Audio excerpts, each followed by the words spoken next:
सभी को जय मसीह की। आज हम बाइबल से मत्ती अध्याय 6 पढ़ने जा रहे हैं। इस अध्याय में प्रभु यीशु हमें सिखाते हैं कि दान कैसे करें, प्रार्थना कैसे करें और चिंता से कैसे मुक्त रहे। अगर आप चाहते हैं कि परमेश्वर का वचन आपके जीवन में शांति और आशीष लाए तो इस अध्याय को पूरा जरूर सुने। आइए परमेश्वर के वचन को पढ़ना शुरू करते हैं। मत्ती चैप्टर 6 दान। सावधान रहो, तुम मनुष्य को दिखाने के लिए अपने धर्म के काम न करो, नहीं तो अपने स्वर्गीय पिता से कुछ भी फल न पाओगे। इसीलिए जब तू दान करे तो अपने आगे तुरही न बजवा, जैसे कपटी सभाओं और गलियों में करते हैं, ताकि लोग उनकी बड़ाई करें। मैं तुमसे सच कहता हूँ कि वे अपना प्रतिफल पा चुके। जब तू दान करे तो जो तेरा दाहिना हाथ करता है उसे तेरा बायां हाथ ना जानने पाए, ताकि तेरा दान गुप्त रहे, और जब तेरा पिता जो गुप्त में देखता है तुझे प्रतिफल देगा। प्रार्थना। जब तू प्रार्थना करे तो कपटियों के समान न हो, क्योंकि लोगों को दिखाने के लिए आराधनालय में और सड़कों के मोड़ों पर खड़े होकर प्रार्थना करना उनको अच्छा लगता है। मैं तुमसे सच कहता हूँ कि वे अपना प्रतिफल पा चुके। परंतु जब तू प्रार्थना करे तो अपनी कोठरी में जा और द्वार बंद करके अपने पिता से जो गुप्त में है प्रार्थना कर, तब तेरा पिता जो गुप्त में देखता है तुझे प्रतिफल देगा। प्रार्थना करते समय अन्य जातियों के समान बक बक न करो, क्योंकि वे समझते हैं कि उनके बहुत बोलने से उनकी सुनी जाएगी। इसलिए तुम उनके समान न बनो, क्योंकि तुम्हारा पिता तुम्हारे मांगने से पहले ही जानता है कि तुम्हारी क्या आवश्यकताएं हैं। अतः तुम इस रीति से प्रार्थना किया करो, हे हमारे पिता, तू जो स्वर्ग में है, तेरा नाम पवित्र माना जाए, तेरा राज्य आए, तेरी इच्छा जैसे स्वर्ग में पूरी होती है वैसे ही पृथ्वी पर भी हो। हमारी दिन भर की रोटी आज हमें दे, और जिस प्रकार हमने अपने अपराधियों को क्षमा किया है वैसे ही तू भी हमारे अपराधों को क्षमा कर, और हमें परीक्षा में न ला परंतु बुराई से बचा, क्योंकि राज्य और पराक्रम और महिमा सदा तेरी ही है। आमीन। इसीलिए यदि तुम मनुष्य के अपराध क्षमा करोगे तो तुम्हारा स्वर्गीय पिता भी तुम्हें क्षमा करेगा, और यदि तुम मनुष्य के अपराध क्षमा न करोगे तो तुम्हारा स्वर्गीय पिता भी तुम्हारे अपराध क्षमा न करेगा। उपवास।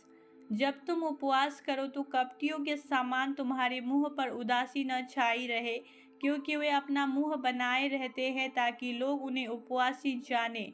मैं तुमसे सच कहता हूँ कि वे अपना प्रतिफल पा चुके। परंतु जब तू उपवास करे तो अपने सिर पर तेल मल और अपने मुंह धो, ताकि लोग नहीं परंतु तेरा पिता जो गुप्त में है तुझे उपवासी जाने। इस दशा में तेरा पिता जो गुप्त में देखता है तुझे प्रतिफल देगा। स्वर्गीय धन। अपने लिए पृथ्वी पर धन इकट्ठा न करो, जहाँ कीड़ा और काई बिगाड़ते हैं और जहाँ चोर सेंध लगाते और चुराते हैं, परंतु अपने लिए स्वर्ग में धन इकट्ठा करो, जहाँ न तो कीड़ा और न काई बिगाड़ते हैं और जहाँ चोर न सेंध लगाते हैं न चुराते हैं, क्योंकि जहाँ तेरा धन है वहाँ तेरा मन भी लगा रहेगा।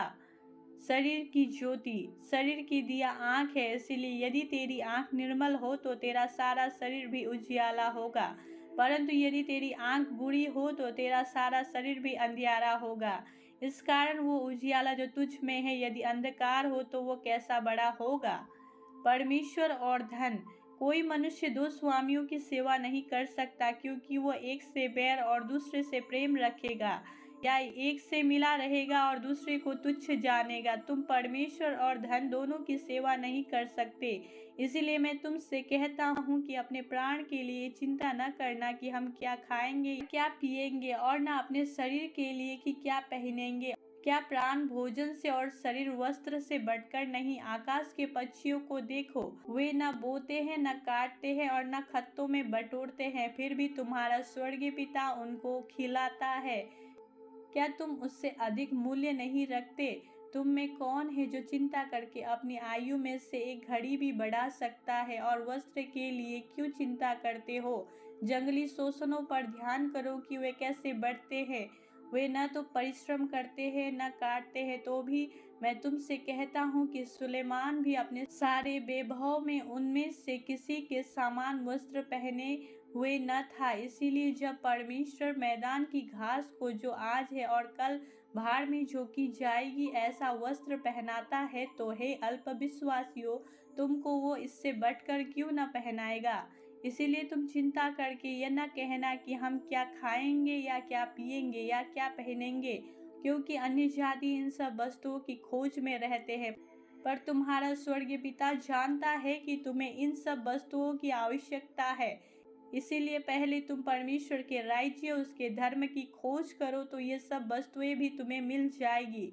अतः कल की चिंता न करो, क्योंकि कल का दिन अपनी चिंता आप कर लेगा। आज के लिए आज का दुख ही बहुत है। इस अध्याय में प्रभु हमें सिखाते हैं हमें चिंता नहीं करनी चाहिए, बल्कि परमेश्वर पर भरोसा रखना चाहिए। अगर परमेश्वर के वचन के द्वारा आपने आशीष पाई है तो इस वीडियो को शेयर करिए दूसरे लोगों के साथ भी, और इस चैनल को सब्सक्राइब करिए ताकि हर रोज़ परमेश्वर का वचन आप तक पहुंच सके।